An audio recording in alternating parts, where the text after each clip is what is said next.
ఓం గంగణపతయే నమః. తాటి చెట్టుకి మేకలు కాసాయా? చూడండి, ఈ చెట్టును చూస్తుంటే అలాగే ఉంది కదా.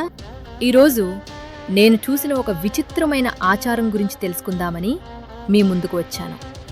మన కొండాలమ్మ తల్లి స్థల పురాణాలు వెతుకుతూ నేను పేకేరు గ్రామం దగ్గర ఉన్న నిట్లవారి తోటకి వెళ్ళాను. అక్కడే ఈ ఆశ్చర్యం కలిగించే తాటి చెట్టును చూశాను. మొదట దూరం నుంచి చూసినప్పుడు నా కళ్ళను నేనే నమ్మలేకపోయాను. తాటి చెట్టుకి మేకలు కాసాయా అన్నట్టుగా అనిపించింది. దగ్గరగా వెళ్ళి చూసా తెలిసింది. అవి మేక చర్మాల్లో గడ్డి కూరి వేలారదీశారని అర్థమైంది.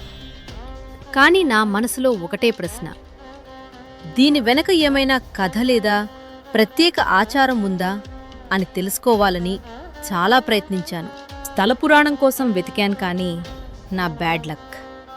దీని గురించి సరైన సమాచారం మాత్రం దొరకలేదు. చుట్టుపక్కల అడగటానికి కూడా ఎవరూ కనిపించలేదు.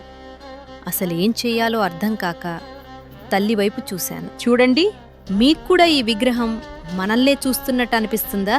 నాకు మాత్రం ఆ క్షణంలో ఎవరూ లేకపోయినా నీకోసం నేను ఉన్నా అన్నట్టు అనిపించింది.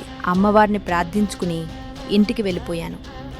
కానీ ఇప్పటికీ ఆ ప్రశ్న మాత్రం నా మనసులోనే ఉంది. తాటి చెట్టుకి ఇలా మేక చర్మాలని ఎందుకు కడతారు? దీని వెనక ఉన్న కథ ఏంటి? ఈ గుడి గురించి లేదా ఈ ఆచారం గురించి మీకేమైనా తెలిసి ఉంటే దయచేసి కామెంట్ చేయండి. నేను తెలుసుకోలేకపోయిన విషయాన్ని మీ కామెంట్ల ద్వారా మనమందరం కలిసి తెలుసుకుందాం. అలాగే మీ ఊర్లో కూడా ఇలాంటి విచిత్రమైన ఆచారాలు ఉంటే వాటి గురించి కూడా చెప్పండి. జై కొండాలమ్మ తల్లి, జై జై కొండాలమ్మ తల్లి.